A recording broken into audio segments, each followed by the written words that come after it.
All right. I thought I'd take you through my journey. I've been complaining for some times about, let's see, the droopy eyelid. Yeah. But it was more, I mean, while cosmetically I don't like it, I wasn't willing to go into surgery and sign off forms that say, yes, I realize I could die during this procedure and all the things that you have to do with anesthesiology and whatnot. But during the summer, if I look a little weird, it's because I want to show you.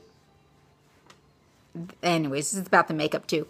But during the summer, when I would garden, the moisture would get trapped under the fold and get really chapped to the point where it burned like heck.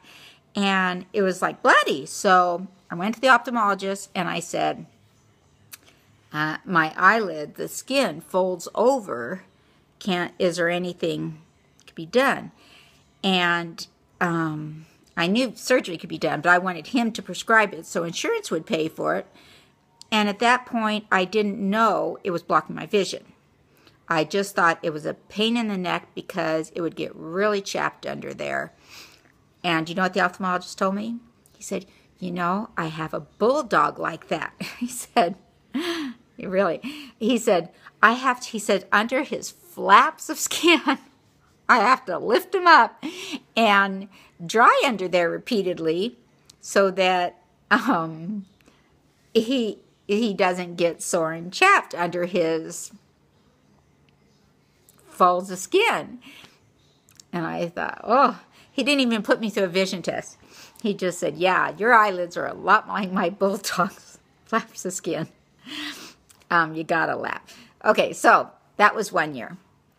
So a couple years went by and I thought, gee, this is really getting to be a nuisance, this eyelid, because it'll kind of get stuck. And anyways, so the next time I was due for an eye checkup, I wear bifocals for reading.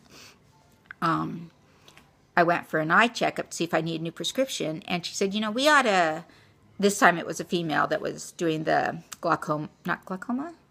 cataract and glaucoma, I guess, the cataracts pressure test. And she says, you know, there's a test we need to do for your drooping eyelids. Well, wouldn't you know, it had to be a woman that would recognize it being a real problem. Anyways, so she ran me through the test, and it seems that 60% of my vision is blocked. 60%. Not straight on, but my peripheral vision going, is that what you call peripheral vision? Looking out the side and looking out the side the other way, because this side does it too. As you can see, what I do is put on a heck of a lot of makeup, way too much for an old geezer like me. But it just kind of disguises the hoodiness somewhat. Makes me feel a little bit better. Anyways, so she did this, and she said, oh yeah, you qualify for insurance to cover your surgery. You have blah, blah, blah, blah. Medical term.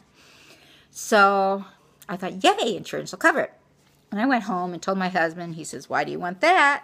And I said, well, they said my vision was blocked, and besides that, it's a pain in the neck to have chapped eyelids and whatnot from being like a bulldog. So it still seemed like ultimately it would be getting surgery for cosmetic reasons, even though the insurance would pay for it.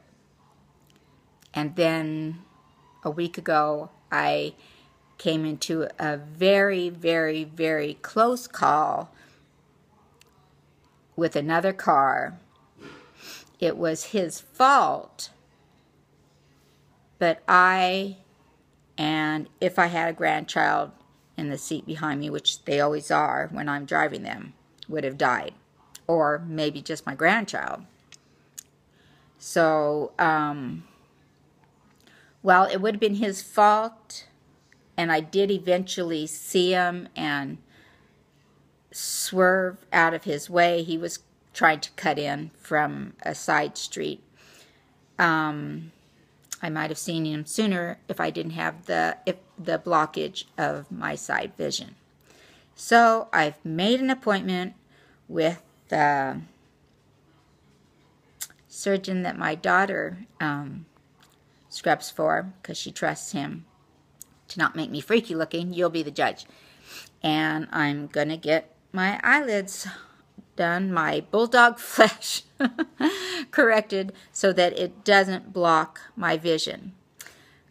I'm doing this in case anybody else out there is considering this surgery, has been prescribed this surgery.